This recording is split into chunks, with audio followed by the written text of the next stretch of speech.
કાલે શેનું પેપર છે? સંસ્કૃતમાં પહેલો પાઠ કયો આપણો? તો પહેલો પ્રશ્ન આપણો હશે એકમ કસોટીમાં અનુલેખન કરો.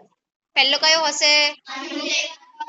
અનુલેખનમાં શું કરવાનું? તો દેખાદેખ જે આપેલું હોય એ આપણે લખી દેવાનું. પરંતુ બીજો પ્રશ્ન આપણો હશે કે ચિત્રો પરથી સંસ્કૃતમાં એના નામ લખવાના. જેમ કે છત્રીનું ચિત્ર હોય તો છત્રીને સંસ્કૃતમાં શું કહેવાય? છત્રમ. છત્રમ.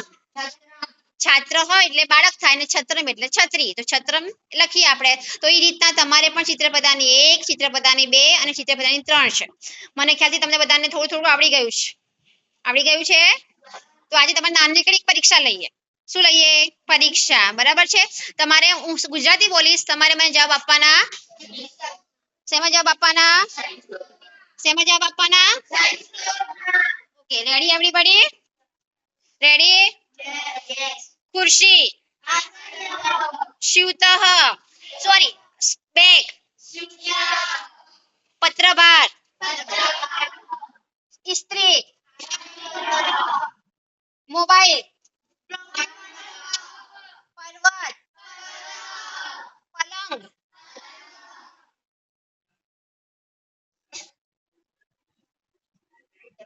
વૃક્ષ. ઝાડ. ઝાડના બે નામ છે, પાદપઃ અને વૃક્ષઃ. પ્યાલો. દડો. ઘોડી. સાવરણો. સ્ટેપલર. ફૂટપટ્ટી.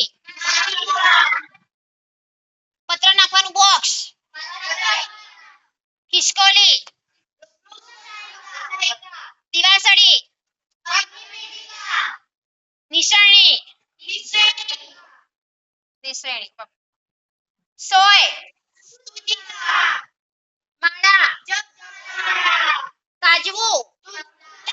અને આ દંડદીપ આ આવે આ એને શું કહેવાય? ટ્યુબલાઇટ ને શું કહેવાય? શું કહેવાય? ટીવી ને શું કહેવાય? આ ટીવી ને આ ખુરશી ને શું કહેવાય? ઓકે, ચલો આગળ આપણે છેલ્લું રહ્યું શર્ટ ને શું કહેવાય? શર્ટ ને ચશ્માને કાંસકાને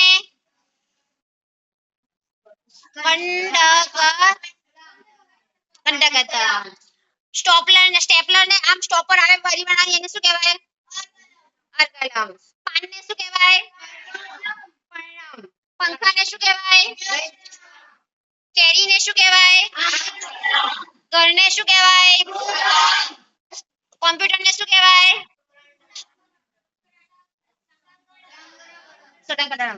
દરવાજા ને શું કહેવાય? સાબુ ને શું કહેવાય? બારી ને શું કહેવાય? કમ્પ્લીટ. વાતાયનમ. વાતાયનમ એટલે બારી અને દરવાજો એટલે દ્વારમ. દરવાજો એટલે